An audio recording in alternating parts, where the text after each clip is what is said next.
What was that? You want over an hour of Crockpot meals? My friends, I'm here to serve. Subscribe if you haven't, give me a thumbs up, let's go. So we'll start with 1 pound of Italian sausage. I had pre-cooked this and stuck it in the freezer, which makes this really easy to do. 4 cups of chicken broth. I'm just using the cubes because they're cheap, let's be honest, and I had them in my pantry. 128 can of tomatoes. I have these whole tomatoes, so we will just use these. There we go. And then later on, I can use a potato masher to like squish those up. It asks for 2 cans of a 10 ounce of tomato soup. I don't have one of those. So we're gonna use this 14.5 ounce, just one of it, and a touch of water should be fine. And this is it for now. So put the lid on, cook it on low 6 to 8 hours or high 3 to 4 hours. And at the end, we will add our pasta and cheese. Here's the soup after a couple of hours, and everything should be fully cooked. And I did mush up my tomatoes, and it is time to add all of my tortellinis and all of my cream cheeses. So I'm gonna add this whole container and this whole container, and we will cook on high for another 30 minutes until my tortellinis are totally cooked, and then we're good to eat. Serve that alongside some salad and some crusty bread. I even have a whole video based on a no-knead homemade crusty bread that is so delicious and would go with this nicely. In my crock pot, I have a base of celery and 2 onions. They're just largely chopped to prop up the roast a little bit. I'm gonna mix all of this in a mixing bowl, or measuring, like measuring, whatever. You know what I'm saying. One of those. With some water, stir it all together and pour it on top. And the other half I'm gonna put on sandwiches. Here's my water and beef broth. Here comes the onion soup mix, the brown gravy mix, and this ranch packet. I hope this doesn't turn out too salty. There's a lot of beef in there, so I think it'll be fine. Oh, I also put a stick of butter in there.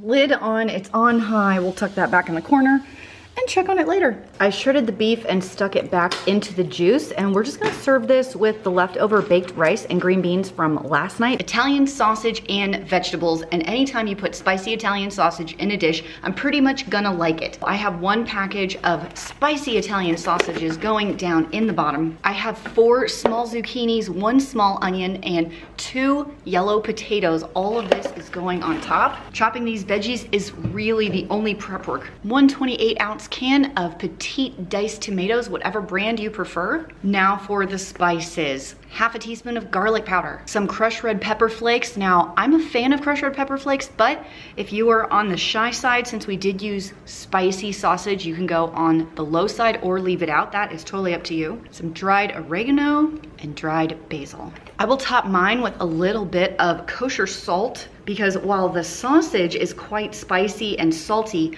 none of the vegetables are. And we can always add more later. Lid on and let it run on high for 6 hours. What's nice about this recipe is that you can substitute any of the vegetables or the sausage for one that you prefer. For this recipe, we'll start by mixing the sauce that goes on top of the meat, which is 1 can of tomato sauce, 1 packet of onion soup mix, 2 tablespoons of oil of your choice, 2 tablespoons of red wine vinegar, 1 teaspoon ground oregano, 1/2 teaspoon of garlic powder, and 1/2 teaspoon of just plain black pepper. And this one's super, super ground, so this will be more spicy than a coarser ground pepper, so I'll go a little shy on that one.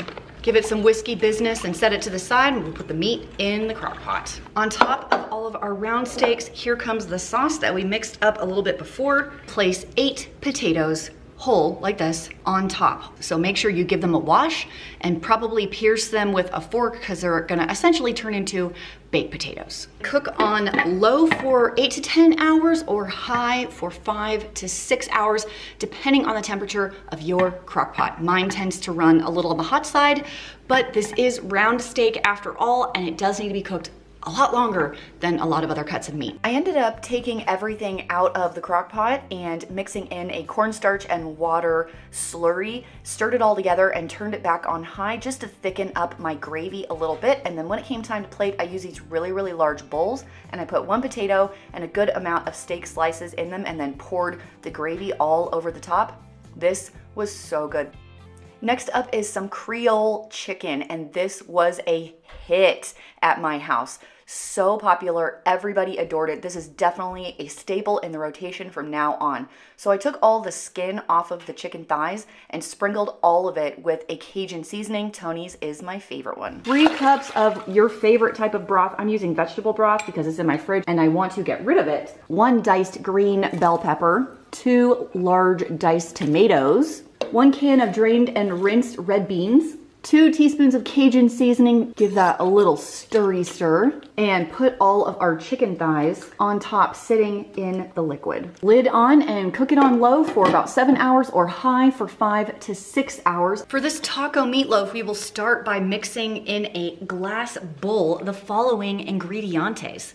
2 cups of crushed tortilla chips, 1 cup of shredded cheddar cheese, 1 cup of your favorite salsa, 2 eggs, 1 package of taco seasoning. Next up, you will crumple in 2 pounds of your favorite ground beef or ground meat that you prefer. Mix it well, and when everything is mixed together and squished, form it into a loaf type of a shape. To make the serving process easier, here in my 6-quart crock pot, I have some aluminum foil and I've sprayed the entire thing with cooking spray. And in comes our meat loaf. Lid on and cook on low for 3 to 4 hours. Of course, what is meatloaf without a little ketchup-y glaze? So I have some ketchup, a little bit of brown sugar, and I'm going to top that with your favorite hot sauce. You can use Tabasco, you can use Sriracha, although that doesn't read like Mexican inspired to me. So I am using this taco, like spicy taco sauce, which actually ended up really tasty. Stir it together, pour it on top, and then you can serve it however you want. You can serve it meatloaf style with mashed potatoes, or you can serve this sliced on kind of like a salad, almost like a taco inspired salad with a taco meatloaf. 1.5 pounds of baby red potatoes, sliced but not peeled, into an empty, non-greased pot. 2 poblanos, 7 to 8 ounces of deli ham. I just cut this into smaller chunks so it would kind of spread out more evenly. A drizzle of oil to coat everything. 1 tablespoon of dried oregano. Of course, I will eyeball that. And remember, potatoes can handle a good bit of salt, but ham is also salty, so maybe go a little shy on the salt for this one. I'm gonna give this a stir. As I'm looking at this, I don't think I have enough oil. I'm gonna drizzle some more oil on top of this. I just don't want it to stick. And it is as easy as that. Lid on, let's cook it on low for about 7 to 8 hours or on high for 4 hours. So what we're gonna do now is dump all of this on a platter basically. If you're serving it now, if you're not serving it now, go ahead and turn it off and keep it in here, just keep it warm and put your cheese on now. I'm putting it on a platter and serving it now. We will do 1 cup of broth. I have this chicken bone broth in my pantry, and this is 2 cups right here, so I'm just gonna use half of this. 1/4 cup of soy sauce. 3/4 of a teaspoon of crushed red pepper flakes, which is actually a good amount. Thai food to me is spicy more often than not. 3 cloves of garlic, or if you're more efficient, it's going to be this tube of garlic. Into that we will add 1 red bell pepper. Here we go. About 1.5 pounds of sliced chicken breast. Lid on and let's cook on low. After my chicken is cooked for about 3 hours or so, I'm gonna add a couple more ingredients. In go a bunch of green onions, maybe 1/3 of a cup of peanut butter right there. In this recipe, do not use the natural peanut butter. It separates too much. Try and use the processed kind. Chunky or smooth, doesn't matter which. And the rest of my chicken broth mixed with some cornstarch is gonna go in there. Lid back on and let's stick this sucker on high for another 30 minutes till everything gets bubbly and comes together. Meanwhile, go ahead and cook up your favorite ramen noodles. I picked up these because they didn't have the seasoning packet. Of course, you can do the cheaper ones that do have the seasoning packet, but set that to the side and use it for something else because we do not want to do that. We just want plain ramen noodles. For our meatball sliders, I'm going to start with my sauce. 1 can of cranberry sauce. I realize it's upside down, and that's because they put the label on upside down. And 15 ounces of tomato sauce. These are super small, so I did use 2 of these. 1, 2. Some crushed red pepper flakes. I'm gonna go half a teaspoon. 1 packet of onion soup mix. I know, hold on to your hats. Go ahead and give it a wang jangle. Okay, next up, add your meatballs of choice. I just happen to have this one in my freezer, so I want to kind of try and use it all up. Approximately 2 pounds or so, and I don't think I'm going to use this whole bag. That's about 2 pounds of meatballs. I'm gonna save the rest for one other meal for my family. Try and coat them a little bit. And you can cook this on low for 3 to 4 hours or high for 1 to 2 hours. Woo, it has been a couple hours, so we're checking in. Yeah, I'd say those are ready for the sandwiches. So let's go ahead and build that right now. My meatballs are totally done. The sauce is warm, and so you're gonna pick your roll of choice. I'm just going with these super small ones today to make a mini slider. Some sliced provolone, and then you can build your sandwiches. 2 looks pretty good for as small as these are. Because this is on the big side also. No, okay, that didn't quite rip it in half. You can, of course, do whatever cheese you want, but I like provolone. I think provolone is good. I have 4 pounds of chicken wings in here. I have my glaze that I just mixed up. You can check out how I made that right here. To make our sauce for our wings, I am starting with 1 cup of honey. Yes, that is a crap load of honey, but I do have 4 pounds of wings here. To that, I am going to add a half a cup of soy sauce, little bit of garlic. I really, really like this little squeezy tube. It is so convenient. About 2 tablespoons of tomato paste, just a pinch of sugar, about 1 teaspoon of black pepper, maybe a little, that's about a teaspoon. A little bit of water, and it's time to whisk. Get all of this mixed together and then just dump it on all the wings. It is seriously that easy. Lid on, and we're gonna cook this on low for 3 to 4 hours or high for 6 to 8 hours, depending on when you're prepping it and when you would like to eat. What you could do at this point is kind of throw these in the air fryer or in the broiler just to get them a little crispy, but they are fully cooked, so you do not have to do that. Oh, you want a pizza casserole? No problemo. I am going to take 1 pound of ground beef, and I'm not gonna cook it. I'm not even gonna mush it up. I'm just gonna dump it in there. In fact, I think I will rename this Lazy Pizza Casserole. That's what we're gonna do. Lazy Pizza Casserole. 1 chopped onion, 2 small cans or 1 large can of pizza sauce.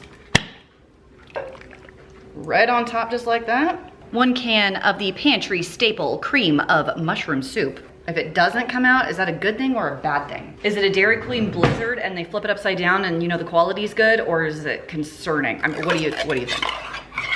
You guys wanna make bets on whether this can is expired or not? If you think this can of cream of mushroom soup is expired, give this video a thumbs up. Let's take a look, see on the back. Oh, 2018. It's gotta be fine. There are more guidelines than actual rules. 1 package of your favorite pepperoni. This is, how big is this? 6 ounces of pepperoni. I ripped the thing. Why is it, I have a defective one. Bloop.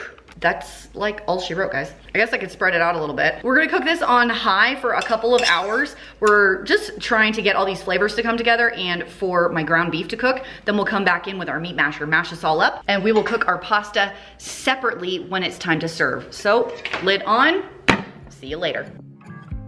Don't wanna be shy. I will let my guard down. I wanna laugh out loud. Talk a little deeper, kiss a little harder. I wanna laugh out loud. Talk a little deeper, kiss a little harder. If you have smaller kids, this pizza casserole would easily feed 8 people. If you have bigger kids like mine, it's closer to 6 people, or if you have people that eat a lot. But it's delicious and you need to try it. Kielbasa sandwiches. This requires almost no ingredients at all and is seriously the ultimate throw and go. What I have right now are 3 ingredients before we add our kielbasa, and that is all. 1 can of pineapples. I have the crushed pineapples, but you could use the tidbits. I probably wouldn't go with the huge chunks because that won't fit on your sandwich very well. 1/4 cup of brown sugar. 2 bottles of chili sauce. What's the difference between chili sauce and ketchup? Who knows the answer to that? I mean, it looks super similar to me. This is going to get a little bit of a stir with Mr. Smiley. These spoons are available on Amazon, and I have been using them for about 10 to 15 years. And it just makes you happy, right? To like have someone smiling at you in the kitchen. Last step, the only prep work I did to my kielbasa was to cut it in lengthwise enough that it would fit on my buns that I got, and then slice them in half so they'll fit on the sandwich better. But I'm basically just throwing these in here. That's it. Lid on and cook on low for 3 to 4 hours, or you can keep it on warm for a couple of hours. This is great for a come and go kind of a dinner, or some kind of a party where maybe a potluck where it just needs to stay warm. It doesn't need to be hot right away. Let's plug it in and I'll see you later. Phone is ringing, always at a bad time. Every time you flash your name, always leaving, then you got me chasing you like I'm the one to blame.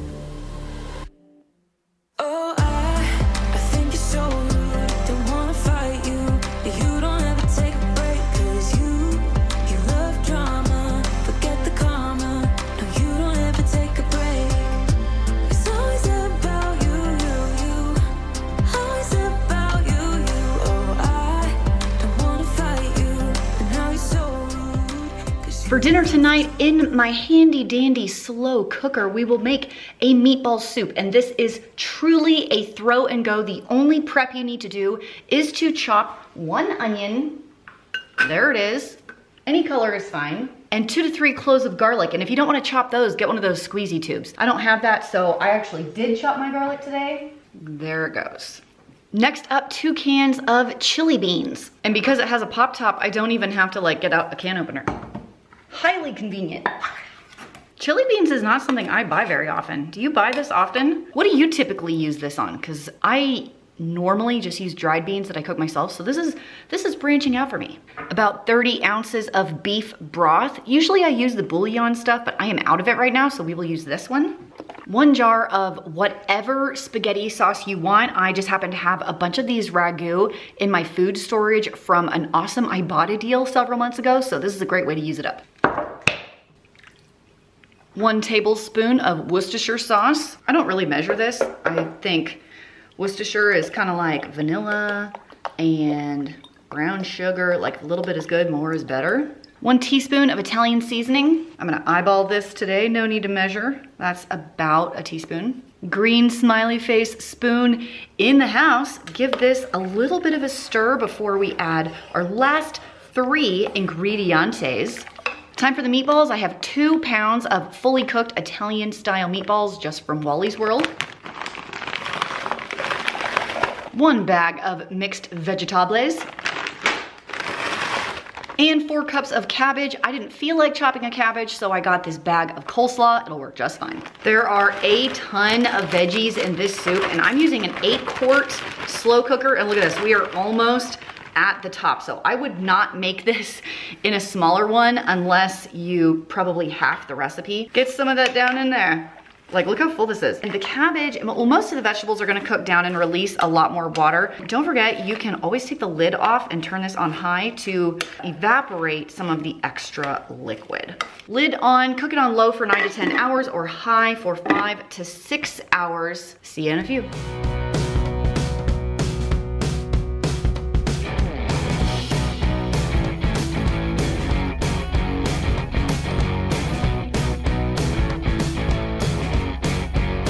In an effort to get rid of the rest of the round steak that I have in my freezer, we will do an Asian style round steak. In here, to be more efficient, I'm going to mix up my sauce ingredients and put my round steak on top. 3 stalks of chopped celery, 1 cup of chopped onion of your choice. I happen to have some green onions just hanging out that needed to be used, so I went with that one. A little squeeze of ginger, just because I like it. Actually, that's kind of a lot. That's probably a tablespoon. It'll be fine. 1 teaspoon or so of garlic powder. I'm not gonna measure today. Don't feel like it. 1/4 cup of soy sauce. You can use lower salt if you like. 1 teaspoon of sugar, not very much, just a little sprinkle. 1/2 teaspoon of salt, 1/2 teaspoon of pepper. I'm gonna use these crushed red pepper flakes because I like them. Give it a little bit of a stir. Put your round steak on top.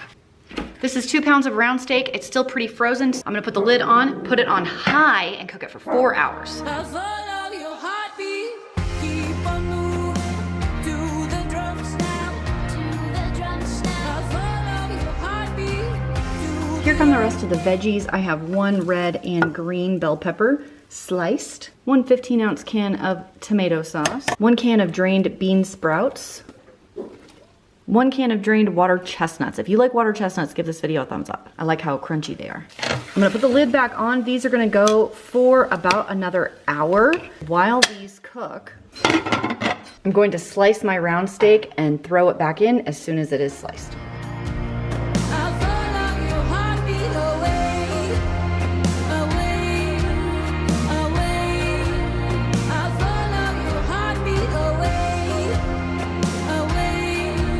For today's corn chowder, this is so easy. We just throw all of our ingredients in here. The only prep work I really needed to do was chop 1 onion. And there it goes. 1 can of cream style corn. This is an excellent use for this because sometimes I just find that I have these in my pantry, but I don't like to eat them just right out of the can. So this is a great use of it. About 2 cups of your favorite frozen corn. This is sweet corn because I like that one. 1 cup of cubed cooked ham. 1 can of cream of mushroom. Come on. Cream of mushroom is another one of those items that I buy because I think I'm gonna use it a lot more than I do. And it just ends up sitting there. So this is another great application for it. 2½ cups of your favorite milk. About 1 cup of frozen hash browns. It's okay if it's frozen, it'll thaw as it cooks. Salt and pepper to taste. You can always add more later. Cover and cook on low for 6 hours.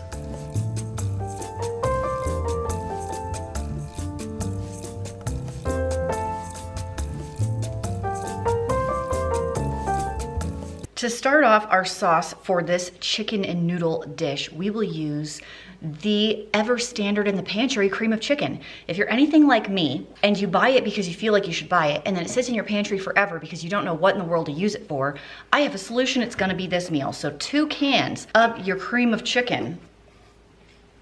Don't forget to spill it on the counter. That is crucial. 2 packages of chicken gravy mix. Don't inhale this, I promise. It won't be good. About 1/2 teaspoon of ground black pepper. I feel like maybe I should not eyeball this one. It's about 1/2. Just shy of 2 teaspoons of some Uncle Tony's, so you know it's gonna be good. If you're wondering why in the world I say it that way, it's because that's what my grandpa always called it. I just pepper sprayed myself. Some minced onion or onion powder. I don't have minced onions, so we'll use this about 1 teaspoon or so. Give it a wang jangle. In this slow cooker, I have 8 chicken pieces or 4 chicken leg quarters. So 4 thigh drumstick containers. I'm gonna leave them whole like this just because it's easy. I will pour my sauce all over the top. Wow, looks weird, doesn't it? But the chicken will create a lot of juice and it will mix with this highly flavored sauce that's gonna go really nicely on top of our egg noodles that we cook later. Lid on, cook it on low for about 8 hours. You just want your chicken cooked all the way through, or high for 4 to 5. Now that my chicken is cooked, it's time to cook up the egg noodles just in a pot with some boiling water, and the chicken and sauce will go on top of the noodles. Here's the finished chicken and noodles. There's tons of sauce to go all over these noodles, and the chicken is so tender that the skin peeled right off, and this chicken thigh pulled right off of the drumstick piece. No problem. This is so delicious. A kid pleaser. If you want to be extra, go ahead and make something green on the side. Broccoli, salad, whatever you like. This is going to be very reminiscent of that dish at Chili's. You know what I'm talking about. The hot chili, like the hot spicy queso that you get as an appetizer with the warm chips. Yeah, this is what we are doing today. And this only needs to cook in your crock pot for about 1 to 2 hours. It's really not very long and takes 3 ingredients. Number 1 is we are going to put in 24 ounces of whatever salsa you like. I had to mix and match because I didn't have a full 24 ounces in 1 can or 1 jar. Next up, 1 pound of cubed Velveeta. And my friends, if you've never had Velveeta mixed into salsa with some sausage and some cream cheese, you have not lived. I used to do that for nachos for my kids. It's so good. This is 1 full pound of Velveeta. I did even get the name brand. Look at me, so fancy. Put all of those in there, and to top that off, 1 can of chili with beans, because chili without beans is not chili. If you are feeling really crazy, go ahead and add some olives, but I don't live my life like that. Lid on. Cook it on low for 1 to 2 hours, depending on the temperature of your slow cooker. Stir it about halfway through, and then it's gonna be nacho time.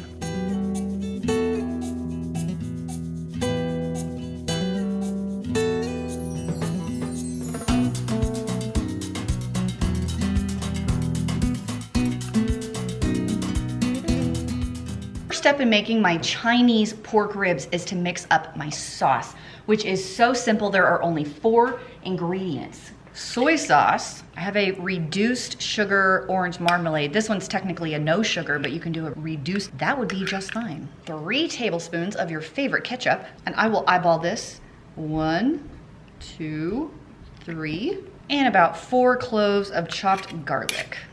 Give it some whiskey business to mix it all together, and this just goes on top of our ribs in the crock pot, and that's about all she wrote. Can you believe how easy this is? This is 3 pounds of country style pork ribs. Oh, I missed a piece. There we go. Country style pork ribs is actually one of my favorite cuts of meat, because if you cook them long enough, they get so tender and delicious, like shockingly so. They're usually the ones people don't know how to cook very well, so they end up being very inexpensive. Our sauce goes on the top. Maybe kind of spread that around a little bit. We will cook this on low for about 6 to 8 hours, depending on the temperature of your crock pot, or high for 4 to 6 hours. Basically, you want your pork ribs to fall apart. If they feel tough to you, they haven't gone long enough. And because these are fairly fatty, they will develop a lot of their own juices. Yeah, we runners, and so we go.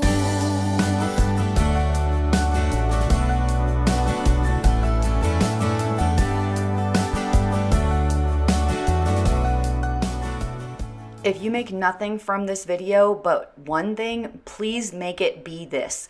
These are 100% amazing, and feel free to cook up some broccoli on the side. In here, I have about 2.5 pounds of chicken, depending on the size of your chicken breast. That could be a couple or not very many. And we're gonna add a whole bunch of stuff. So I have 1 whole can of drained corn, 1 4-ounce can of diced green chilies, 1 diced onion, and 3 cloves of garlic, 1 to 2 diced green bell peppers. You only need 14 ounces of crushed or diced tomatoes, and I only had this 28-ounce can, so we're gonna do half of this. Not all of it, and I'll save the rest for later. 4 ounces of tomato paste. This is 6, so we will not use all of this. About like that. Now, I do need to add 1 can of black beans, but as it turns out, I don't have any that are cooked. So while this starts, I'm gonna run this through my Instant Pot and add it later. But if you're more prepared than me, you'll just add 1 can of drained black beans. 1 tablespoon of ground cumin. I'm gonna eyeball that because why not? That's about a tablespoon. 1/2 tablespoon of chili powder. That looks close-ish. 1 teaspoon of salt, that's about that much. And about 1 tablespoon of pepper. I'm sorry, teaspoon of pepper, which is about that much. I'm just gonna move this around a little bit. Remember, we are gonna add our black beans later, but we will top this with one other thing. 1/2 pound of shredded pepper jack cheese. Put that all over the top like this, and the lid goes on. We're gonna cook this on low for about 6 hours, and then come back and shred the chicken. It is time to dig out your chicken breasts and shred them. And as you can see, this is just kind of shredding to pieces right in here in the crock pot. So honestly, I don't even have to dirty another dish to do this. I have heard that a whisk does a really good job of this. Let's try it out. I love some whiskey business in the crock pot, you know what I'm saying? Now that your chicken is shredded and everything is mixed together, you are ready to put it on a plate and get eating. And what manner of vehicle is the best one to get this delicious concoction into your mouth? The possibilities are endless. You can put it on top of a salad. It can be a rice bowl. You can put it on top of chips and create nachos out of this. Or you can do my favorite one, which is use it as a filling for burritos, which is what we are going to do tonight.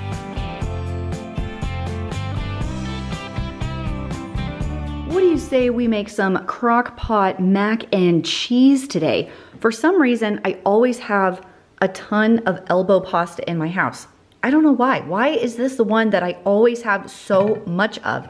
I need more recipes that use elbow pasta. But my kids love mac and cheese. I don't buy it really anymore. I used to buy the boxed mac and cheese, you know, the blue box, by the case. And I haven't bought it in years. So this is quite a treat to have a homemade mac and cheese, but it can be labor intensive on the stove. So this time, today, we're gonna dump it all in there and there's gonna be no work and then we're gonna be done. Who's excited? You? Are you? If you are, give this video a thumbs up. All right, let's get going. I am starting with 1 pound of rinsed elbow macaroni. I sprayed the interior of the crock pot, and let's add some milk to this. I have 2.5 cups of milk. Whole milk is best. You can probably use 2% or half and half or some combination thereof. 12 ounces of evaporated milk, 12 ounces of extra sharp cheddar cheese, 4 ounces of American cheese, or I guess Velveeta will work, or sliced, you know, Kraft Singles kind of stuff. That stuff melts really nicely. 1 teaspoon of salt, half a teaspoon of black pepper, half a teaspoon of ground mustard. I don't have any of that, so I'm gonna use this actual mustard. Works just fine. A little sprinkle of garlic powder, just based on your family's preference. A little bit of cayenne, just a sprinkle. We're gonna mix this together. We want the macaroni to be mostly submerged the best that we can, and I'll top it with the rest of the butter now. You weren't under any illusions that mac and cheese is good for you, right? Low heat for 1 hour. I'll see you then. Here's the completed mac and cheese. It looks pretty good. You can kind of hear it sizzling still. So I made a couple of errors here. Let me tell you about it. So first of all, my crock pot temperature varies a little bit, and I followed the instructions and left it on low for an hour and it didn't do anything. So I turned it on high, which definitely cooked it and also curdled my milk a little bit. That's why you don't want to put it on high. You don't want to curdle your milk. However, if you want to start it on high to get it hot and then take it down to low, I think that would be a good option. So let's give it a little taste right now. It is cheesy and delicious. Salt levels are perfect. And honestly, this little like brown crunch on the side, I really like that. I like the crunchy bits, so I have no issues with that at all. Now, you can't go much cheaper than a pack of bone-in family-sized chicken. This one ended up being 99 cents a pound, and I've even seen it cheaper than that, but I have bone-in chicken breasts here. What I love about the crock pot is that you can cook very inexpensive cuts of meat like this, and it makes them really tender. I much prefer a bone-in piece of chicken than a boneless piece of chicken when it comes to this kitchen appliance. And you also can't go much cheaper than a potato. We're spicing it up a little bit by using sweet potatoes. If you're not into sweet potatoes, you can of course use regular ones, but today we are making Peruvian spicy chicken and sweet potatoes. So I have 2 quite large sweet potatoes. It's about 1.5 pounds. We're just gonna peel these, dice them into cubes. Now the instructions in my recipe, which I got from America's Test Kitchen, slow cooker cookbook, is to cook these in the microwave for like 10 minutes with some salt and pepper and oil. I'm assuming it's so you can get dinner on the table a little bit quicker. You know what? We're just gonna follow the instructions and see how it goes. So once I peel these and dice these, they're going to go into the microwave.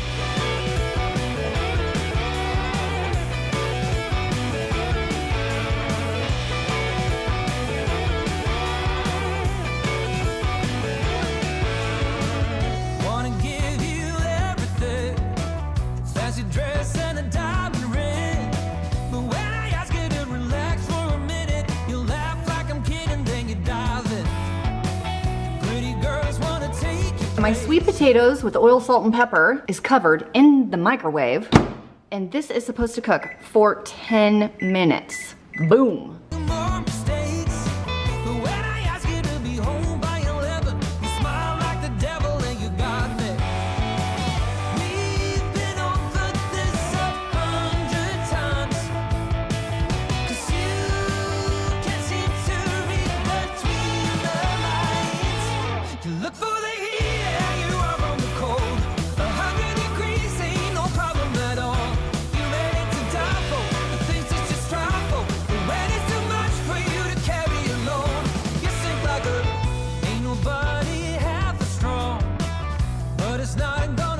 I have this spice, oil, salt, pepper, jalapeno mixture that I am putting on my 4 chicken breasts. I'm gonna rub all this on. I did take the skins off of the chicken breast, but these are bone in. They will cook better in a crock pot than the bone off. I find the other ones get kind of crumbly or whatever. This mixture just has, the recipe said habanero, but I already had jalapenos for my garden, so I went ahead and did that instead. But it's jalapeno, garlic, lime zest, lime juice, paprika, cumin, oregano, salt, and pepper. And then you're supposed to microwave it for just a little bit, which I did, which is why I'm not touching it. Well, and also because there's jalapeno on here and I don't want to burn my fingers. So I'm just kind of spreading this on here. My sweet potatoes are done from the microwave, so now it is time to build everything in the crock pot. And I gotta tell you, the amount of like fresh ingredients and spices in this, I'm actually very, very excited to eat it.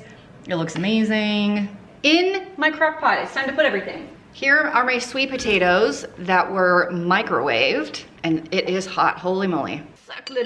And on top of that goes all of our chicken. And I'm gonna try and put them in such a way that they are not on top of each other, but these are the hugest chicken breasts ever. Holy cow. Or holy chicken in this case. There we go. I mean, they're kind of overlapping, but oh well. I think this is a 6-quart crock pot, so as you can see, this is a ton. Lid on, cook on high for 3 hours. I'll see you then. Oh, it's beautiful. It definitely feels like it's cooked all the way through. I have this nice sauce, my potatoes in the bottom, so let's plate some of this and make a delicious sauce to go on top of it.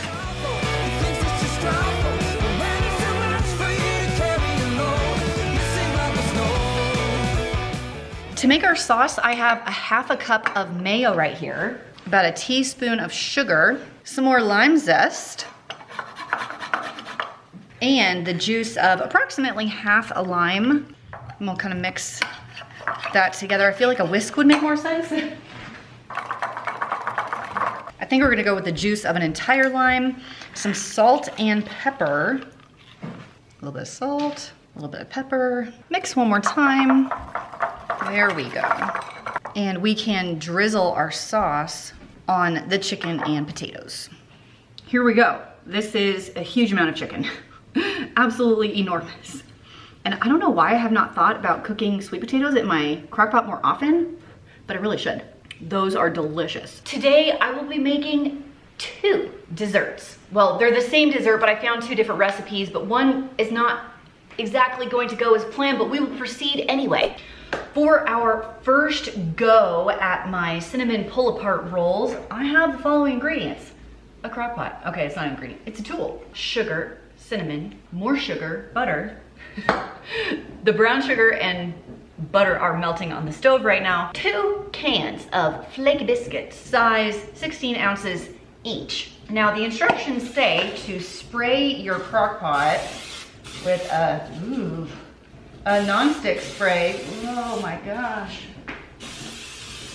Okay, that one's like almost empty. And a jar. Like that, maybe? And go with that. Because you're gonna set the jar in the middle and it's gonna be like a bundt cake kind of effect. We're gonna pop open these cans. They're gonna pop. Ow! Ow! That has never hurt before. Okay, now I'm like really nervous to do the second one. Wow!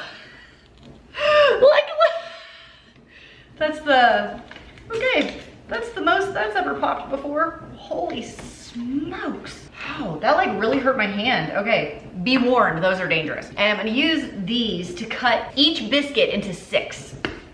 Like so. So they're like that size, okay? And this one I have just white sugar and cinnamon, like that. And you'll put the biscuits like that. You could also make your own dough, but ain't nobody got time for that. So let's go ahead and do that now.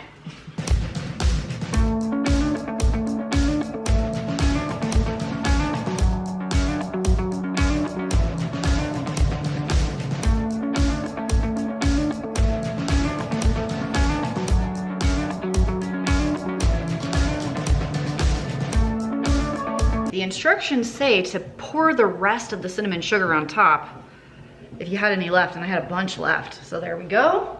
And then pour the top with my butter brown sugar mixture. So there's a whole lot of sugar going on here.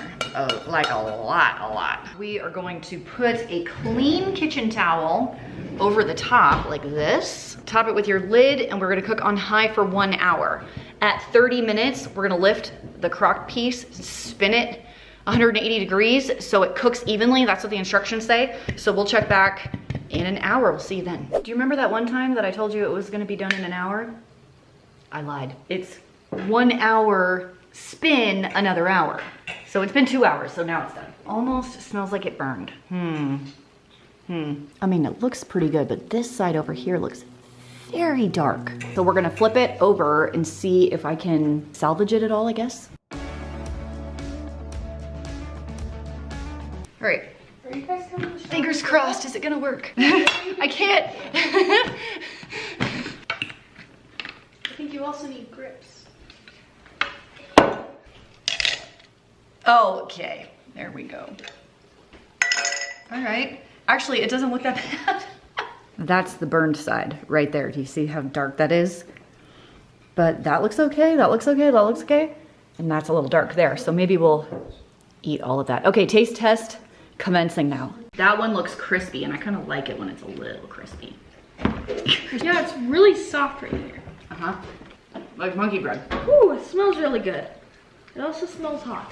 Mmm. For the amount of sugar that is on that, it doesn't taste like there's that much sugar on it. No, it's not Which is overpoweringly sweet. Which is weird because there's a lot of sugar on there. I love the cinnamon. What do you think? Good. Yeah? Does it taste like there's as much sugar in it as there is in it? There's a lot of sugar in it. I thought it kind of tasted a little bit like a really sweet. One of those sweet rolls. Well, and I bought the butter biscuits, so they'd be like butterier. Butterier. Yeah, it's a word. Today's crock pot dessert is still the cinnamon pull apart roll, etc. But the recipe is slightly different, the ingredients are slightly different, and the directions are slightly different. So we're just gonna see like which one is better, because I wanna give you guys the best information I have at my fingertips. In this recipe, they are asking you to put the parchment paper inside of the crock pot, which I think is genius. And I have already sprayed it with some cooking spray. You need 1 can of flaky biscuits and 1 can of Grand's cinnamon rolls with icing. There should only be 5 rolls in this one. They were very specific on using this kind. And just like in the last recipe, open it up and cut each biscuit into 6 even pieces. Okay, let's see if this one explodes and hurts my hand. Hang on. Ow! On the icing one, set the icing to the side. We will use it at the end.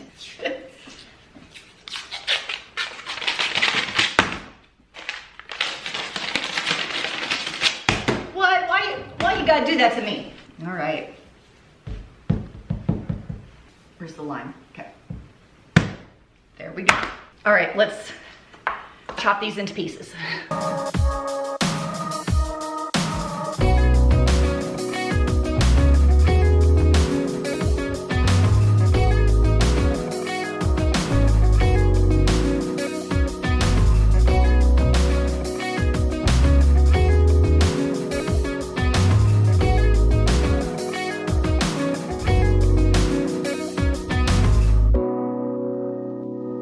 Up next is a 1/2 cup of melted butter with a 1/2 cup of brown sugar, packed brown sugar, and that's kind of going to be our sauce. Let's get that in and stir it. Please don't splash. Ugh. Just wang jangle that together.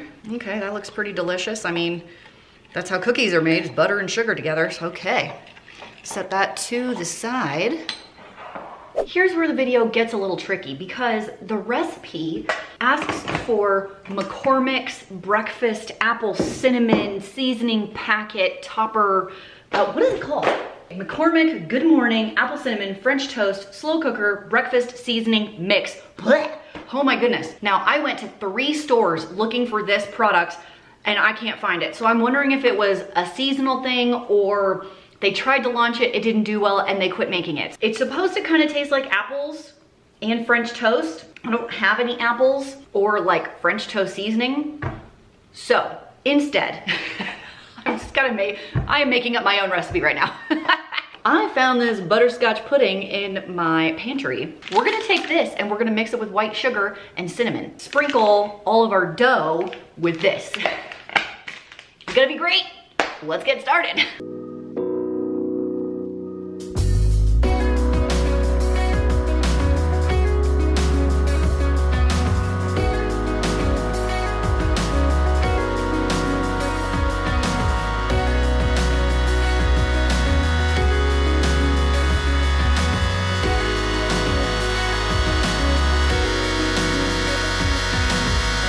Okay, the plain ones are in here and we will top with, oh my God.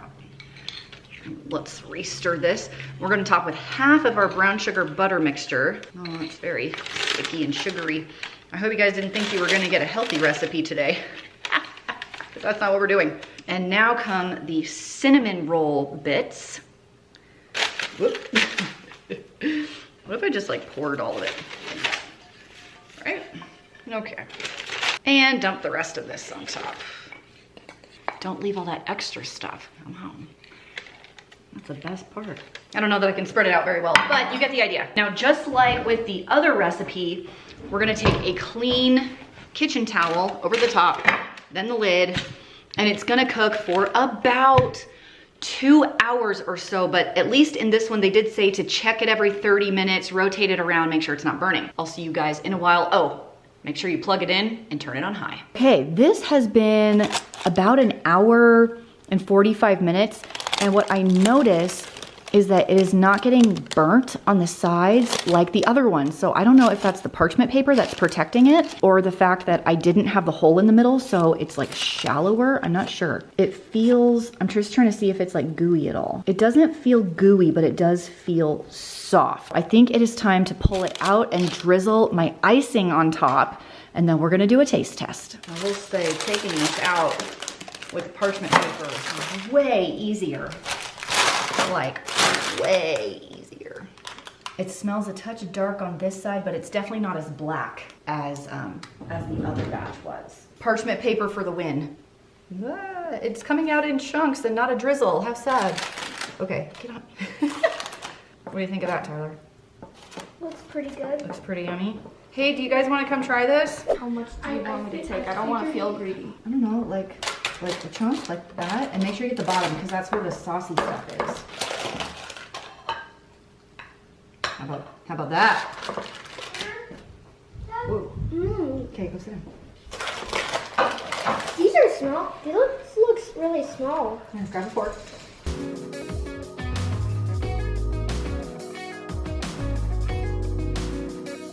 Okay, that's kind of a big bite. Oh. I feel like it's sweeter than the other one. The other one, while buttery and delicious, didn't taste as sweet. And while there is a good amount of sugar in this, this does not taste overly sweet. And also something else, the other one had a full cup of butter in it, and this one only had a half a cup of butter in it. Like half the amount of butter and brown sugar. It has less brown sugar, and I like it better than the other one. I think this one is better. This one is better. And the edges have like a little bit of crunch.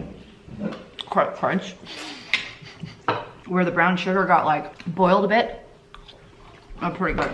We'll test the kids. Here is my chicken. Oh my goodness. And I'm gonna use tongs because I don't wanna get chicken hands and then wash my hands all day. All I'm gonna do is just kind of throw them in here. I have 6 people in my family, so this is 1 piece of chicken per person. I would actually typically do more than this, maybe 8. Jennifer took all of the other ingredients and mixed them together before pouring them in here.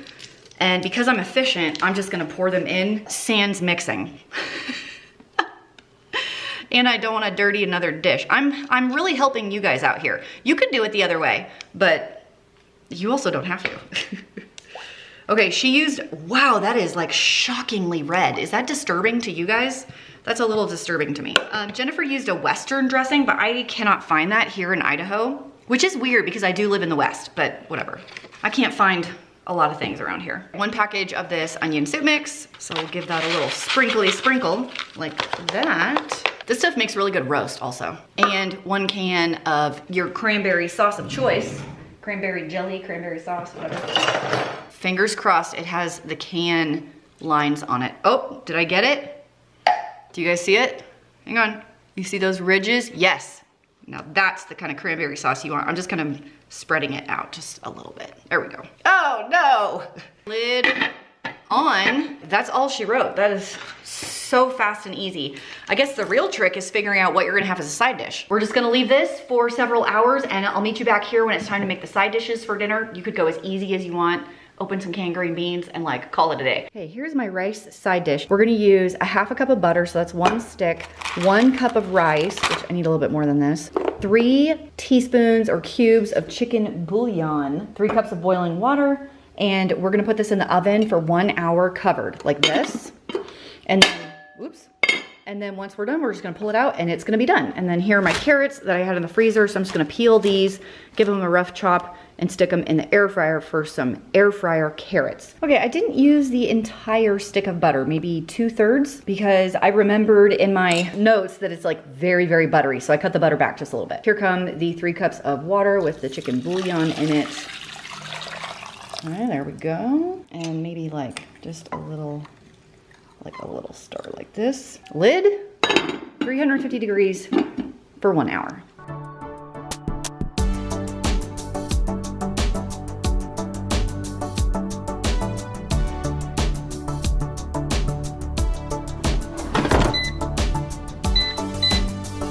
Here's my baked rice. I usually double it, but I wasn't feeling like getting a big pot out today. Can you hear it? It's like sizzling. It's really hard to stir left-handed because I am right-handed, so this feels very, very off. But I'm telling you, this rice is so good by itself, with fish, with chicken. It's such an easy side dish and it tastes so yummy, so I highly recommend it. Here's the completed cranberry chicken. It smells really, really delicious. I put some of the sauce on my rice here and I have my carrots right here, so let's do a taste test. The sauce is very delicious. Really good on the rice. It would be great on potatoes, probably noodles. The chicken by itself, like if you just eat the chicken with no sauce, it's kind of bland. However, if you make sure there's sauce on the bite of chicken that you eat, very delicious. I think the sauce is what makes it. So put sauce on like every, just eat it with a spoon, man. So I have here 1 cup of steel cut oats. I thought about doubling this just because I have a bigger family, but then I realized I didn't have enough pumpkin and I didn't wanna go get another one. It's gonna be super easy. Just, you have the oats right here, 3.5 cups of almond milk or water or whatever. I'm doing almond milk. And I feel like when I was a kid, I have like vague memories of my mom trying to do oatmeal in the crock pot overnight, and then we were like, ew, gross, Mom. So I don't know if you guys are around my age, like somewhere in the 90s, did your mom try and do cool like crock pot breakfast? Because mine did, and then I was like, ew, gross.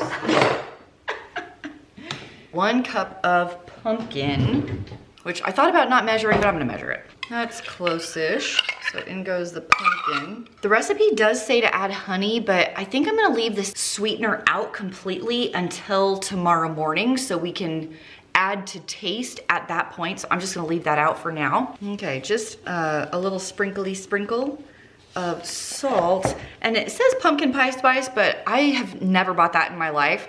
So I'm just gonna use a whole bunch of cinnamon, and I am not measuring this. I'm just like, I love cinnamon, so we're just gonna add a bunch. A little bit of ground cloves, which can be overpowering if you do too many. So a little bit of that.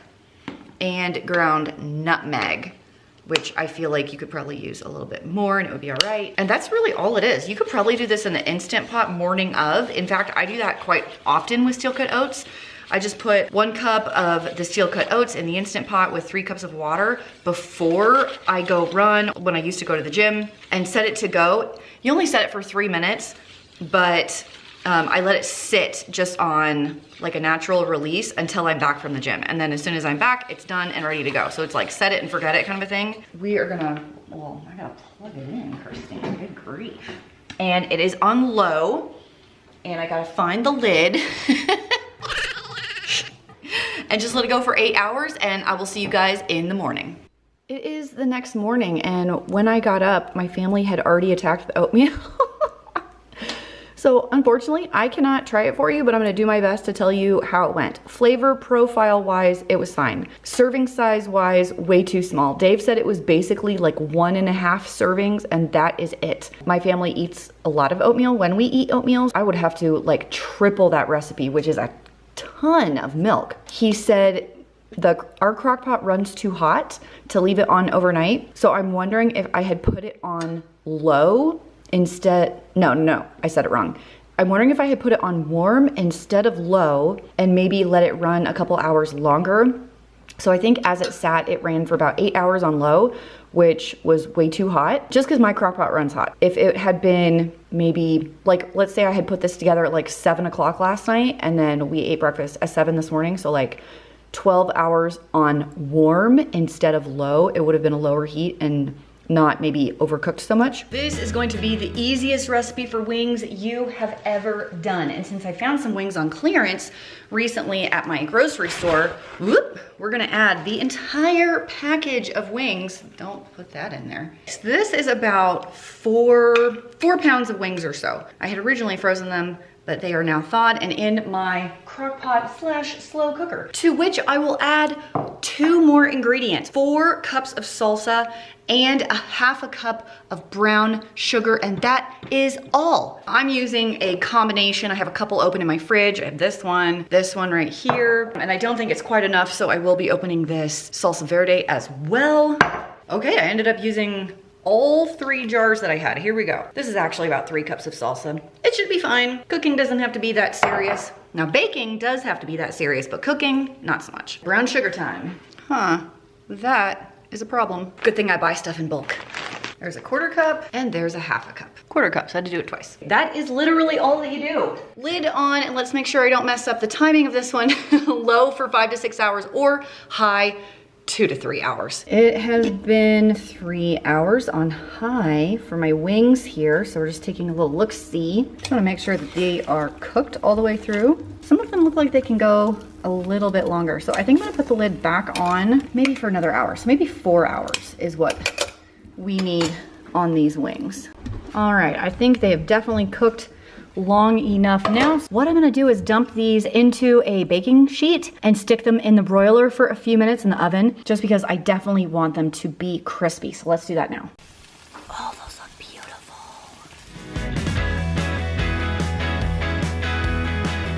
Unfortunately, there is an extra step on this crock pot roast, but I promise you it is going to be worth it. Everything else we're just gonna throw in the crock pot.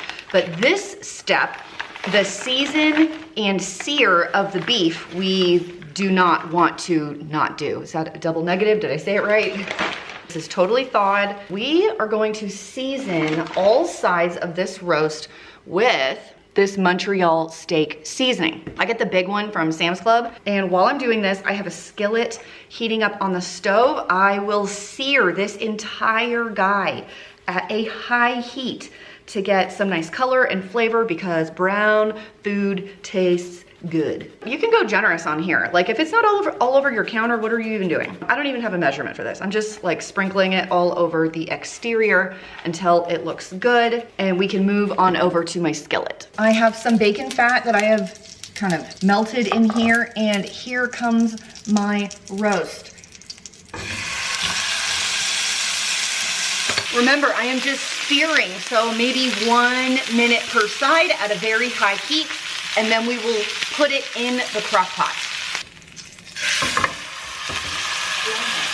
Back at the crock pot, and I'm gonna throw in 1 roughly chopped onion and a few of these baby carrots. You could totally peel and slice and dice and boil and mash whole carrots, but you know, at $1 a bag, I find these wildly convenient. So I'm just gonna put a couple on the bottom, not very many, because I'm gonna put more on top. I have some frozen celery here. I love roast celery, I love it. The flavor of the roast just gets all in there, so that's gonna go kind of on the sides. So this is like my little bed, and the roast is gonna go on top of this. I'll put a few celeries in there as well. I usually keep them bigger than this, but it's what I have. Okay, my roast is sitting on top, so I have a couple more steps. The first one is to throw in some more veggies. So I'm just gonna kind of put these around. We'll do some more carrots here like this. Should I do more carrots? I really love like carrots cooked in roast also. And next up, I'm gonna mix up my liquid that's gonna go on top of this. And it's super, super easy. It's basically 1 packet of onion soup mix and some beef bouillon. So I'm gonna do about 2 cups total once this is mixed. Mix that in and throw it on top. Here comes my chicken, what? Not chicken. Here comes my beef broth and that 1 packet of the onion soup mix goes all over the top like so. Lid on, I like to cook mine on high, so we'll put it on high and it's gonna be approximately 8 hours or so. Ooh, that looks so good. What I like to do at this point is pull the roast out. Oh my gosh, it's falling apart. Okay. Well, usually I like to slice it, but it is shredding in my hand. Okay, all that's fat. So maybe I'll just pull the fat out and kind of shred it like this. Like, look at this. It's just falling apart, and then stick it back in the meat. And I have some mashed potatoes that are almost cooked, so we'll just serve this with some mashed potatoes. You can make rolls, some broccoli, whatever on the side, and you got yourself some delicious, easy beef roast. And all the king's horses, and all the king's men,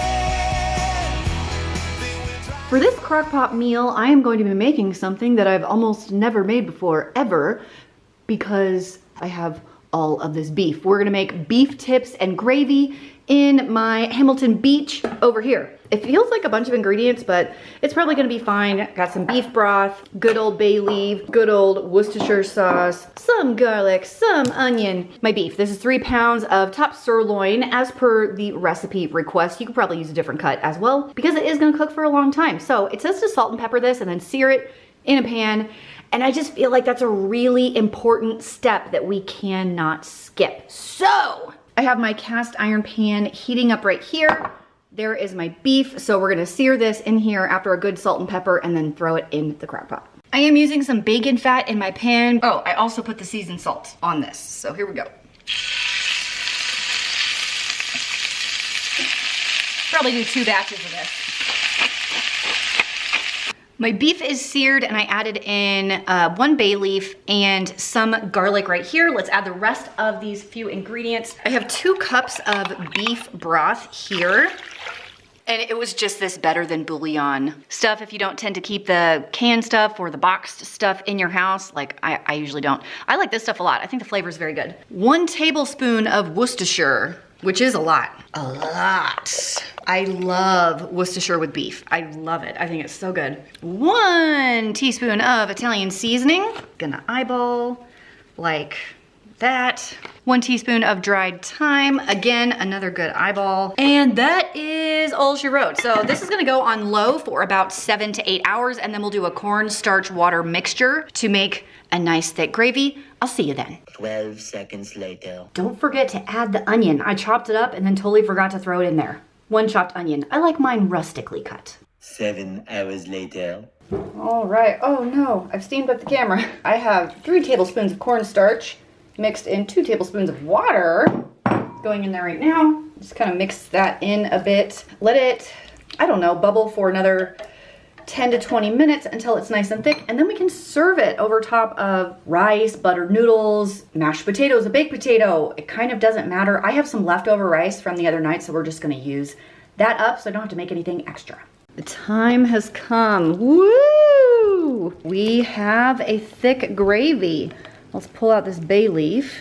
Definitely do not want to eat that, and I am not left-handed, so this feels very awkward. So let me plate up some of this and give it a taste. I am so excited about this recipe right here. It is chorizo breakfast casserole, and it has all of my favorite things in it. But to start off, we do need to cook up our chorizo. So let's go over and do that right now. So I'm gonna take my beautiful loose chorizo, and if you've been with my channel for any time at all, you know I love chorizo. It looks beautifully spicy today, and I diced up 1 onion, 1 red bell pepper, and 2 jalapenos. That's a joke.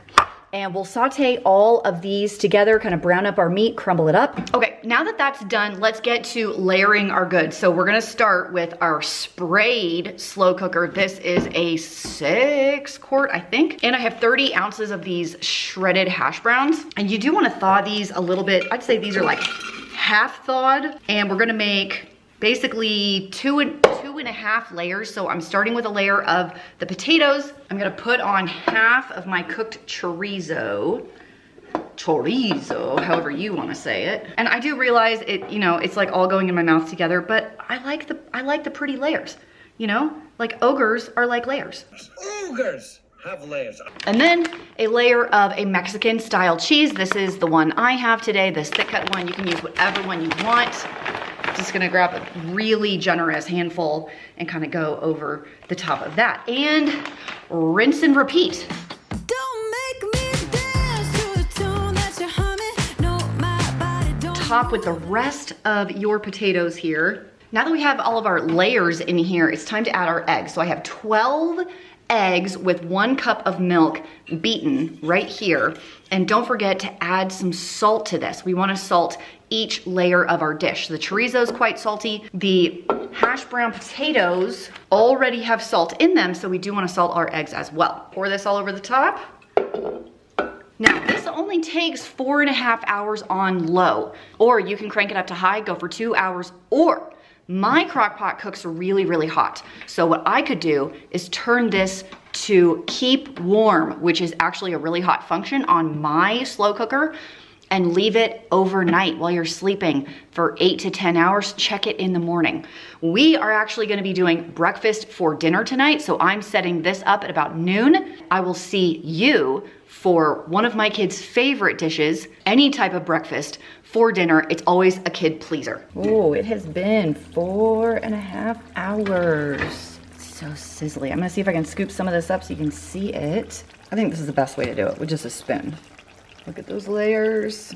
Everything looks cooked and cheesy and delicious. I'm gonna dish this up for my boys. I'm also watching my 2 nephews too, so we are definitely going to tackle this today. To make my slow cooker whole roasted chicken, I will mix up my spice blend. You could absolutely use a pre-made spice blend, but I'm going to make mine from scratch. It only takes a minute or so. 1 tablespoon of brown sugar, 2 teaspoons of salt, 1 whole teaspoon of pepper. You can grind it yourself, but ain't nobody got time for that. 1/2 teaspoon of garlic powder, 1/2 teaspoon of onion powder, the piece de resistance, some paprika. Let's do an entire tablespoon of paprika. Give that a little stirry stir, and now you have your seasoning blend for your whole chicken. So let's get out that chicken and the crock pot. In my crock pot, I have some foil and this rack right here I stole from my Instant Pot. You could also fashion one out of foil if you wanted to. And here is my whole chicken. And I always feel like when you have one of these, I always want to make it do like, hello my baby, hello my honey. Hello my baby, hello my honey. And have them do the can. Is that just me? Okay, basically we're just gonna lay our chicken down on that rack. And a way that you can tuck these wings in is kind of roll them under so these tips don't get too dark, like that. Oops. Well, that one doesn't want to stay very well, but fold them a little bit. Next, sprinkle your spice mixture like all over that. Like rub it in, get it in there. I'm gonna tuck my foil in a little bit just so it doesn't block my lid.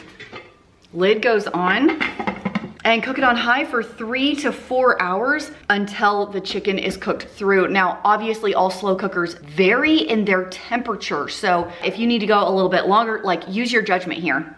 If yours runs hot, maybe you're 3 to 4 hours. If yours does not run as hot, maybe it's a little longer. And of course you can always put it on low for the entire day if you're gonna be gone for summer activities or if you work. Don't forget to plug it in. After a couple of hours, your chicken is going to be 100% cooked. but it's not gonna have that brown crispy crust. If you do want that, this is gonna have to go into the broiler for about 5 minutes.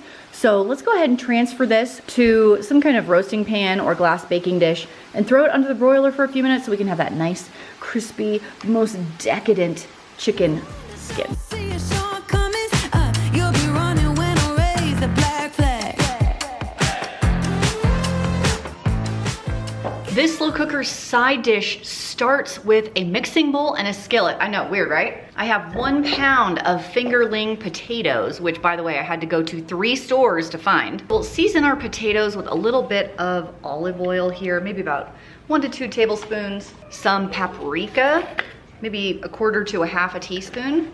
Fresh thyme. The way I like to do this when it's fresh like this is just kind of pull it backwards down the stem, because you definitely don't want the stem in there. But if you haven't tried fresh thyme, the smell is intoxicating. And some black pepper. How about that, huh? You're both fired. And even though bacon is salty, potatoes are not. So I'm gonna add a little drizzle of salt as well and give these a mix. Whatever bacon you're using, I've cut it in half down the center. Otherwise it'll be too long. And then you'll just wrap it around like that. And that's about all you do. This is a really big one. Let's try and do a whole piece on this one. Yeah, I got a whole piece on that one. Look at that. We'll be dancing with our hands in the air when our new dawn is rising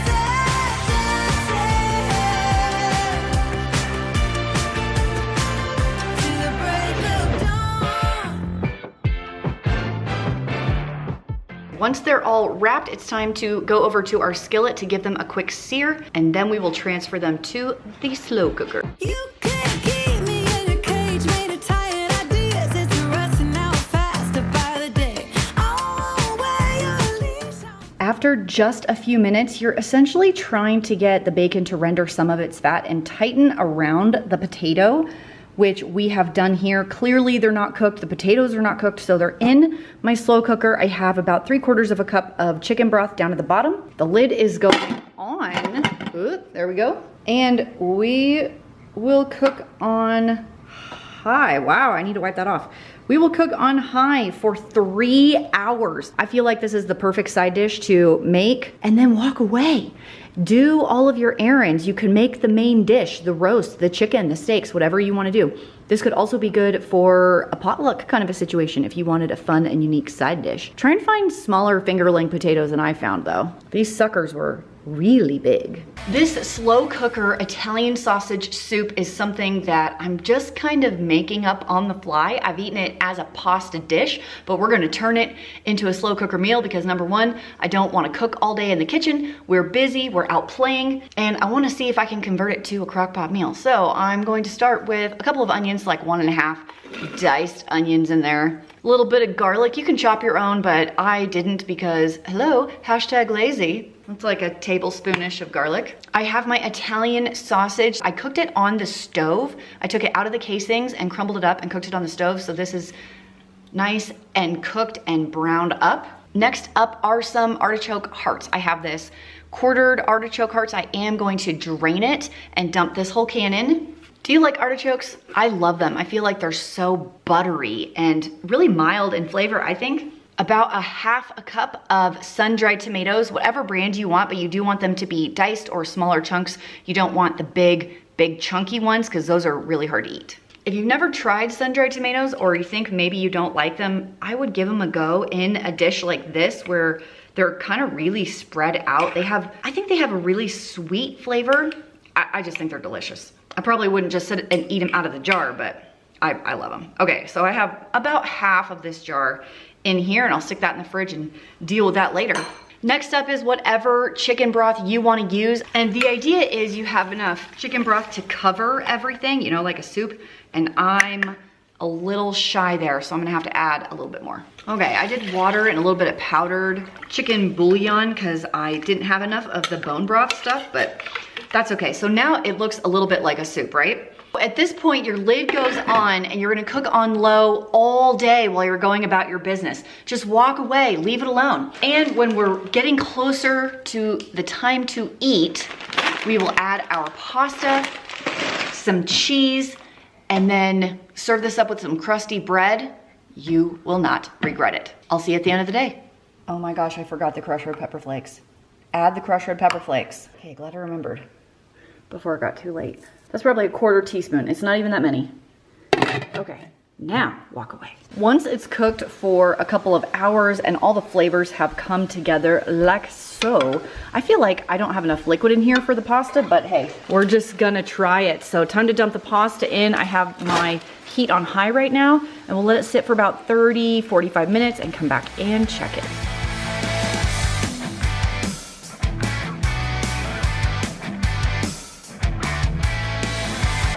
Inches later.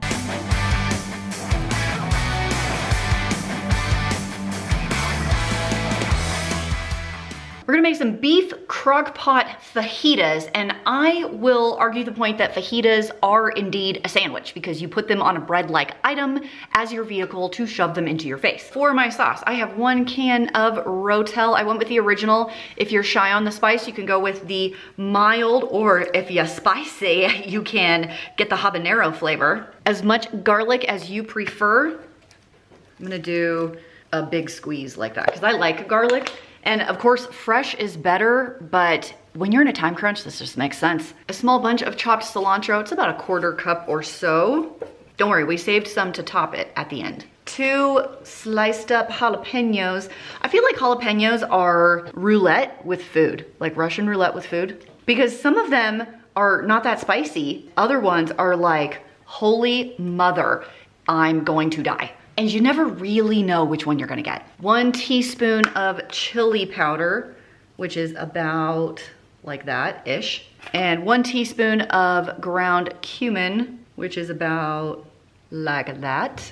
And a pinch of salt, so like this. I'm gonna stir this just a little bit before I put the meat on top. I did prep some bell peppers, but we're gonna add this after it cooks for a while. So set those to the side. And I have 2 pounds of this stir fry meat. You can also use flank steak. You could do this with chicken as well. I haven't had beef fajitas in a long time, so I thought they sounded pretty fun. Plus I have some tortillas to use up in my fridge. Stir it a little bit, just to kind of get the meat coated a hair. And I'm gonna sprinkle the meat with a touch more salt, and the lid is going to go on, and you cook on low for 7 to 8 hours or high for 4 to 5 hours.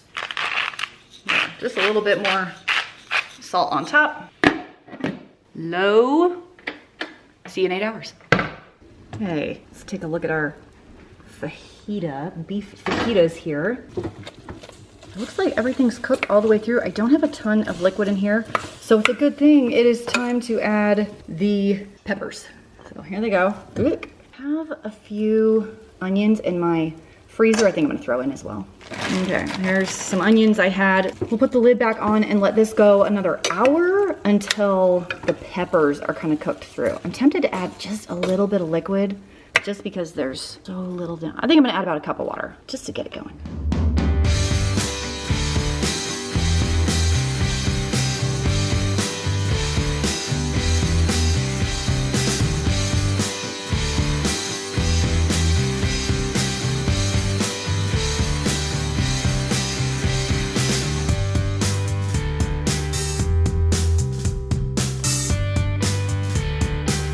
This is gonna be one of the easiest sandwiches you can make. It's great for a crowd. This one feeds 12 people, and we're gonna put in 3 pounds of your favorite ham slices. This is the one I have. You can, of course, go to the deli and get that one as well. Try and separate them a little bit like this. My sauce is 2 cups of apple juice with a 1/2 cup of brown sugar. I am not packing this down. I'm just doing a nice loose brown sugar.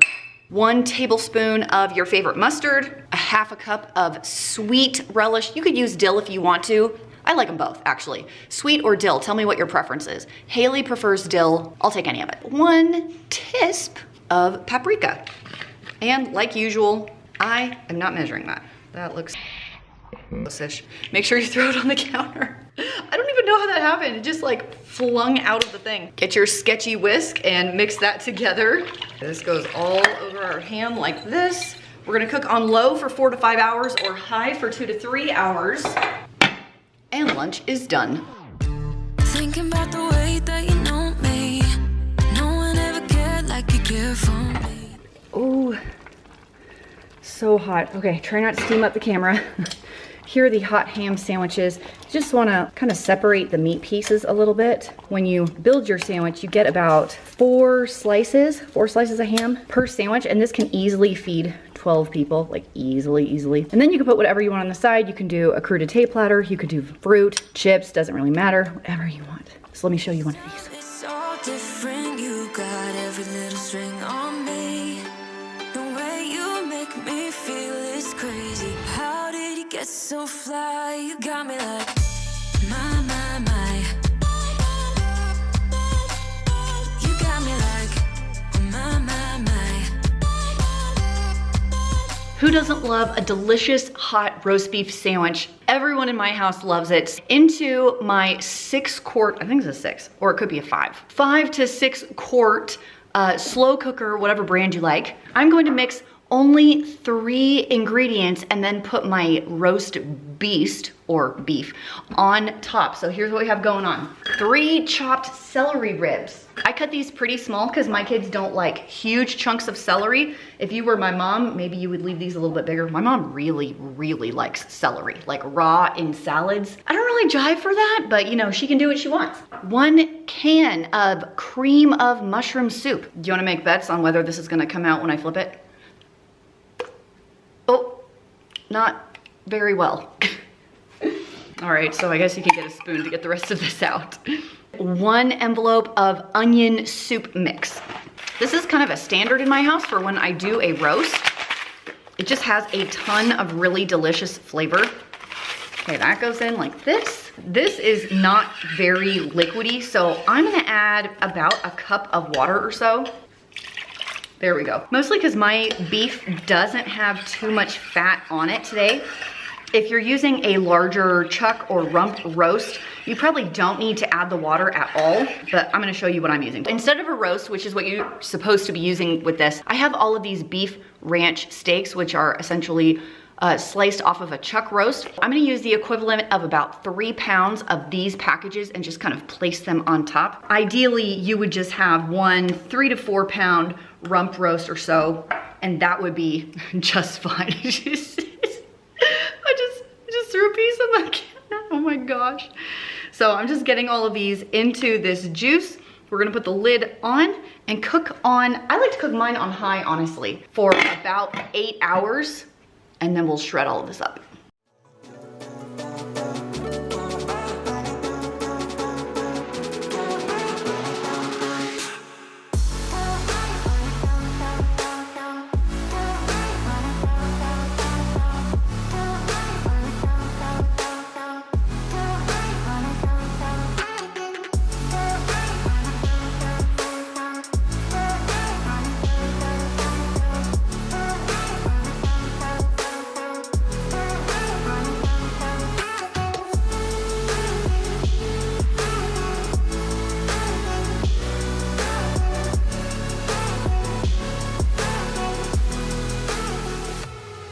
Into your crock pot, place your sausage links, and you can use whatever Italian sausage you like, a mild, a sweet, a spicy. I prefer the spicy, it's my favorite. Now, I do have a problem here. You're supposed to have 15 sausage links, and my Walmart grocery pickup decided to substitute these for the links, and that's not gonna work. So instead of 15 sausage links, I only have 10. So this is a little bit smaller of a serving than I meant to do. Anyway, you can sear these in a pan if you want to, but Christine does not do that because she's lazy. So I'm just dumping them in raw. Over the top of that, 1 jar of your favorite spaghetti sauce. Dump that all over the top. You can absolutely use a more expensive one. You can use the Rayo's one since that one's so delicious, whatever you want. 2 sliced bell peppers of whatever color and flavor you prefer. Red would be delicious also. A half a cup of water, and I'm just kind of swirling my water in here so I can get all that extra sauce out so we don't waste anything. There we go. a little drizzle of Italian seasoning, and as much grated Romano as you can stand. This is, I think, a very stinky cheese, so I don't have very much here. It's probably a 1/4 cup. Lid on and cook on low for 4 to 5 hours until your sausage is done, and then we'll make some sandwiches.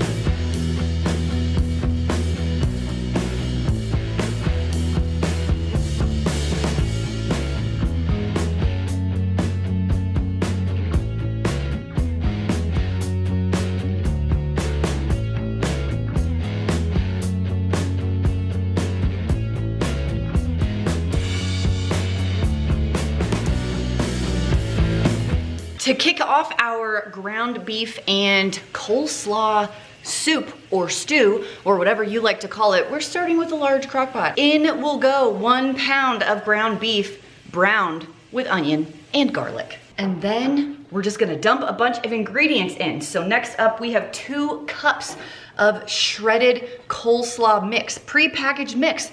Yes, seriously, you don't have to do anything else.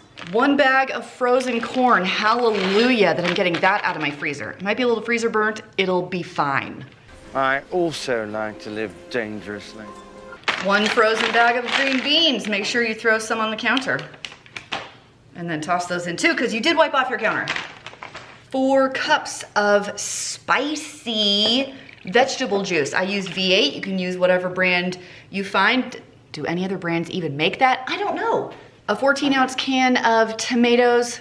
I like to go big or go home, so I'm using a 28-ounce can for no other reason than this is what I have. 1 tablespoon of Worcestershire sauce. That looks like about a tablespoon. 1 teaspoon of dried basil. I will eyeball that, as I do most everything else. And about a 1/2 teaspoon of pepper.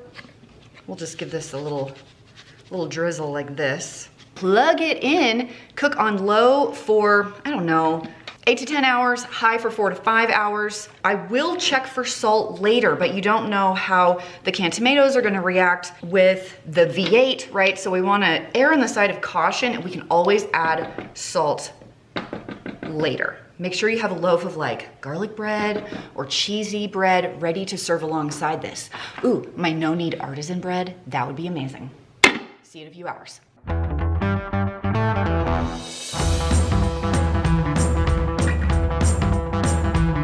For this hot artichoke dip, I have this little baby crock pot I found at the thrift store, still in the box for like $3. I'm hoping, fingers crossed, everything will fit. So far, I have 1 chopped leek that I sauteed in a pan. You have to be careful when you wash leeks. I like to soak them in a bowl of cold water and let all the dirt fall to the bottom. They grow in sand, essentially, really, really dirty. So make sure you give those a wash. You're gonna see dirt everywhere. They're just easier to wash when they're chopped instead of when they're whole. I have 2 cans of drained and roughly cut artichoke hearts. I did not rinse them, but I did drain them pretty well and just gave them a quick once through with my knife. I'm starting to feel like this definitely will not fit.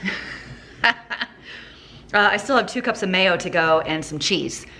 Yikes. Okay, let's switch gears and we'll switch crock pots here. This crock pot's probably too big. This is a 6 quart, so I'm thinking a 4 quart's gonna be your size, but believe it or not, I don't have a 4 quart size. Nevertheless, we will continue on. 1 cup of chopped red bell pepper, 2 cups of your favorite mayo, 1 cup of Parmesan cheese. I'm gonna use the rest of this, and another one that I have in the fridge, just trying to use up everything I have. That's not quite a half. Doesn't it feel great to get these huge containers out of your fridge? I feel like I have accomplished something when I eliminate a condiment. I'm old, Gandalf. And 1 cup of parm right there. 1 teaspoon of lemon pepper seasoning. Quick little stir, and we will cook this on low for 3 to 4 hours, just until everything is heated through. We're not really cooking much here. This is perfect for a party. because you can set it up just a few hours before and then it will be hot during everybody's, you know, snacking at the party time frame. Hey, I'll see you in 3 hours. I don't know about you, but that looks delicious to me. So we want to top it with some Parmesan cheese now. Oh, dang. Okay, very steamy. I am going to top this with some Parmesan cheese right now, and I have some pita chips to eat with this, because in my opinion, that's the best way to do it. That looks amazing. Can confirm, very delicious. It is cold and dreary, so I am very excited about our mixed bean soup and ham. Ham and mixed bean.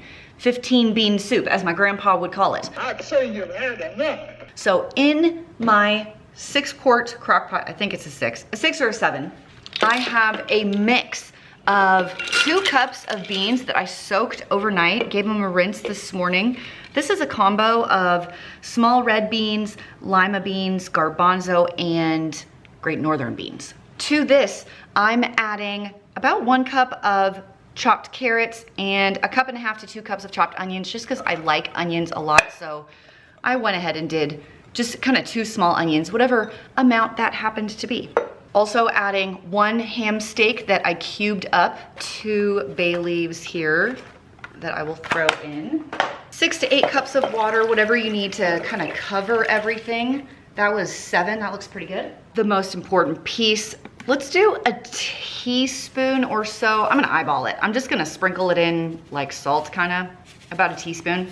Make sure everything is mixed together here. If you have some split peas, you wanna add like 1/2 cup of those right now, you could do that. I couldn't find any, so I will leave those out. Just pepper sprayed myself in the face. Low 8 to 10 hours or high 4 to 5 hours. Make sure you taste for salt and pepper at the end. I'll see you in a few.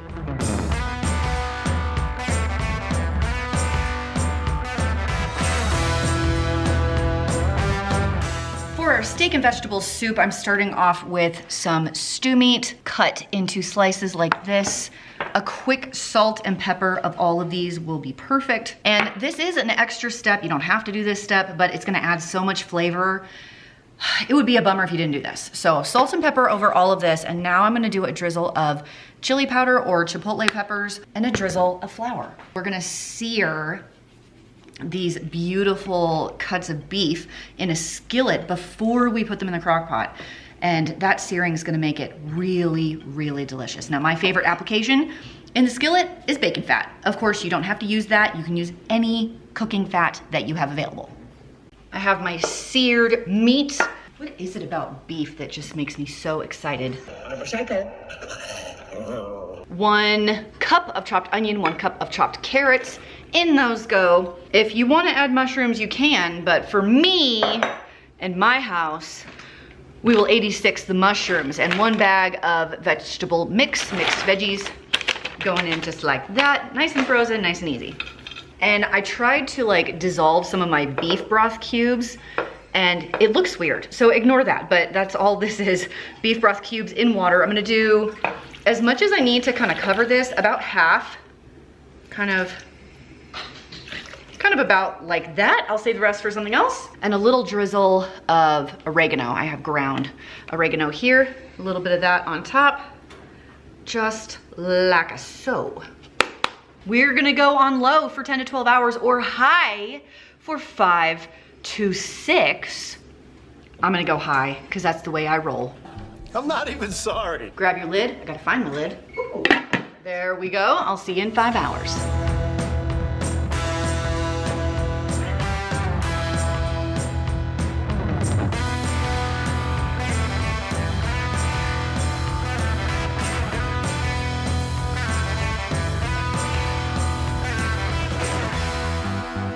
In a large crock pot, we're going to put together a spicy sausage and Italian vegetable soup. Your sausage doesn't have to be spicy. I'm actually using a sweet one today, and I'll be adding crushed red pepper flakes, so you could do a sweet sausage or spicy. That's totally up to you. We'll first layer all of our veggies in this large crock pot. Coming in, I have 1 chopped large bulb of fennel, 2.5 cups of chopped butternut squash. You could also use sweet potato. Whatever like winter squash you like. I happen to have butternut squash, so that's what I'm using. 1 large onion chopped and 4 cups of chopped kale. I was rinsing that, let me grab it. Okay, I did take the stems out and chop that pretty good. You can also use spinach, like a frozen spinach is fine. I just prefer the texture of kale once it's cooked.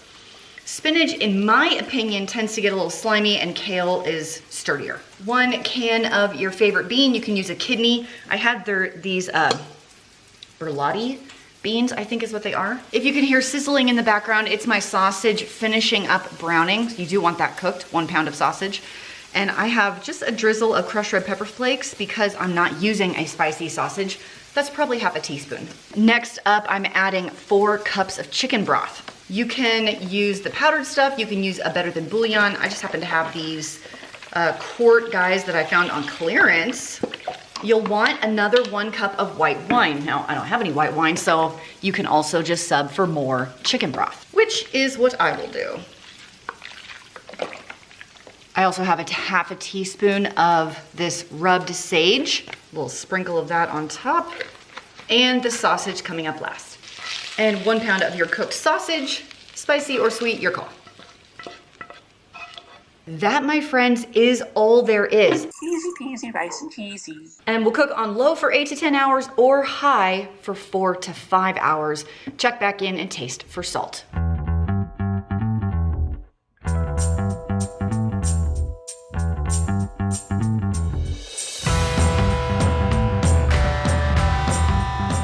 Now, before we make this Southwest mac and cheese, let's talk about the Crockpot liner for a second. So I did show this once in a previous video and not everybody, a few people lost their minds. Something about plastic waste, garbage, things like that. And then in videos where I don't use this, everybody tells me to use this. I'm using it for this particular crock pot because there's a crack in the stone and it will leak out. So I'm doing this to save a mess out of this crock pot without just chucking the whole thing and going to buy a new one. I normally don't use them in the ones that don't have cracks, but this one has a crack. So there you go. There you go. Even though I do have this plastic liner, I am going to give it a little bit of a spray just so my pasta doesn't stick. You are gonna be amazed at how easy this is. To start with, I have 8 ounces of uncooked, completely raw, elbow macaroni noodles. I know, you're scared, right? In come 2 cans of diced tomatoes. This one has green chilies, like Rotel, and this one has green peppers, celery, and onions. Both of these are going on top. Now, 1.5 cups of your favorite salsa. I find this one from Walmart to be pretty good and very inexpensive. 1.5 cups. And then you can save this for chips and salsa later for a little cooking snack. Now, 2 cups of shredded cheese. I'm gonna use this Fiesta blend. I figure a handful is about a cup, right? Yeah, that might be a little more than a cup. 1, 2 cups of cheese. Believe it or not, that's it. Lid on. Cook on low for close to 4 hours, 3.5 to 4 hours, and then we'll check to make sure our pasta is cooked all the way. Trust me, it's gonna be okay. Mac and cheese. Now, I did unplug this because it got a little crispy on the side. And as you can see, the pasta is definitely cooked, but I don't think I need any more cheese here, so I am not going to add it. So I think I let it sit a little too long because the pasta is kind of falling apart. But I'm gonna try and stir this without mushing it all to bits, and then we'll do a little taste-a-roo.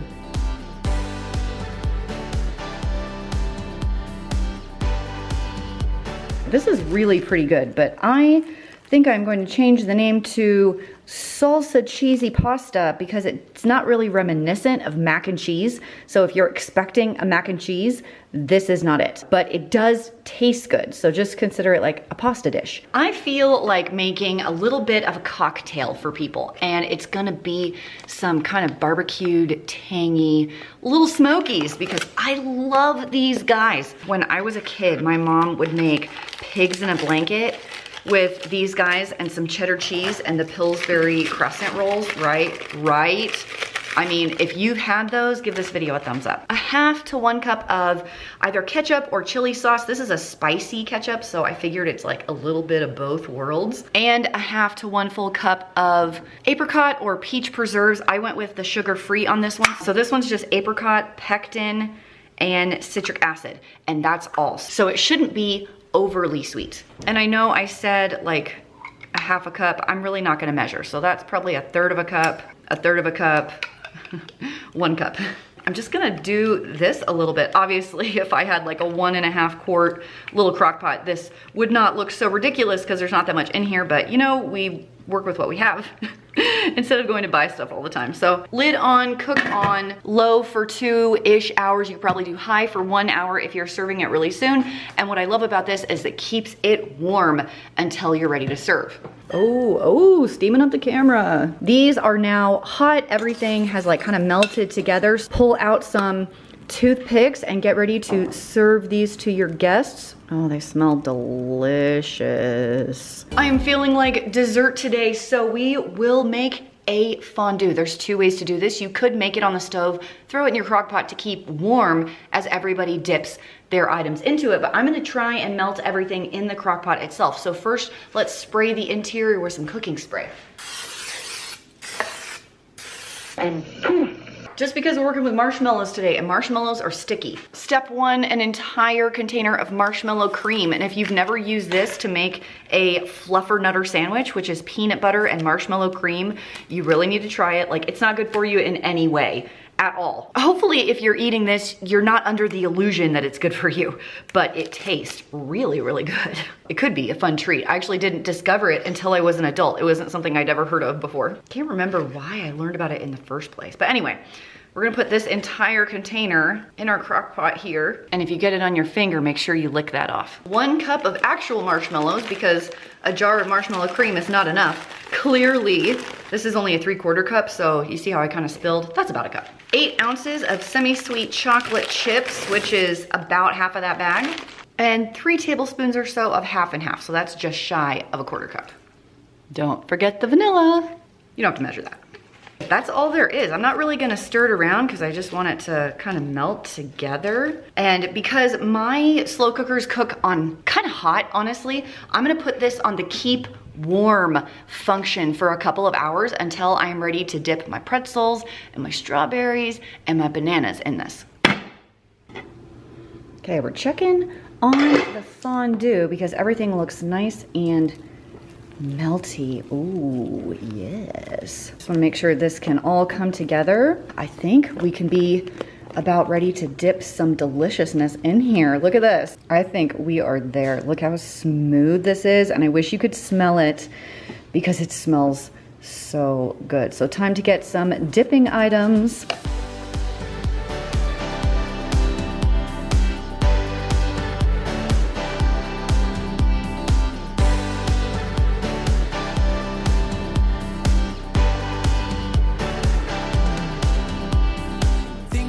For our creamy Italian chicken, I'm starting with your standard Olive Garden Italian dressing. This is about half of this giant bottle, so maybe 12 ounces or so. And next up, some cream cheese.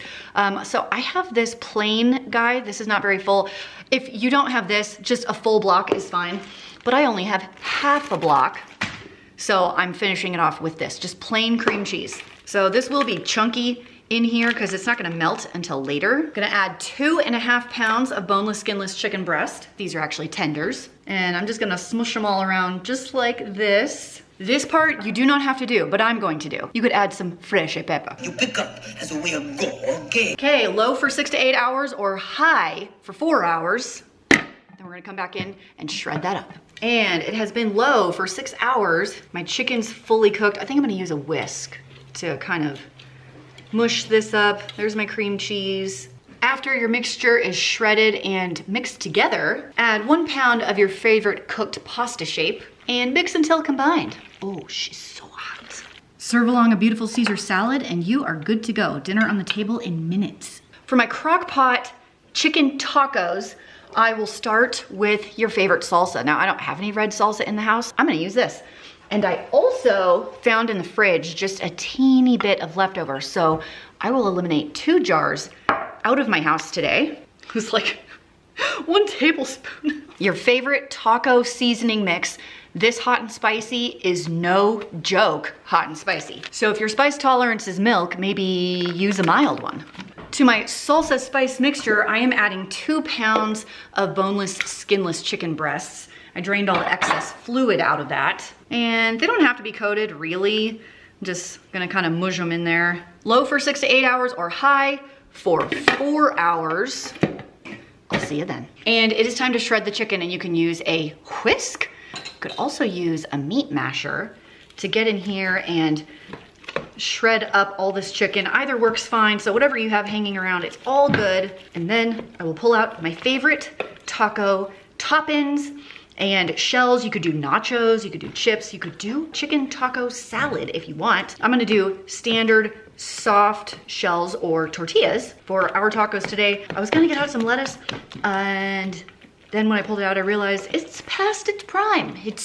It's turned. So we'll leave the lettuce out today, but you can top it with sour cream, avocado, lime, cilantro, cheese if you want, whatever. Got some tomato hanging around, perfect, add that. For my Crockpot ranch chicken, I'm gonna put in 3 fairly good sized chicken breasts. These are boneless, skinless chicken breast. Maybe 1.5 pounds to 2 pounds here. And our next 2 ingredients are these. We have 1 can of cream of chicken, which I stole from my mom's house because I typically don't buy this.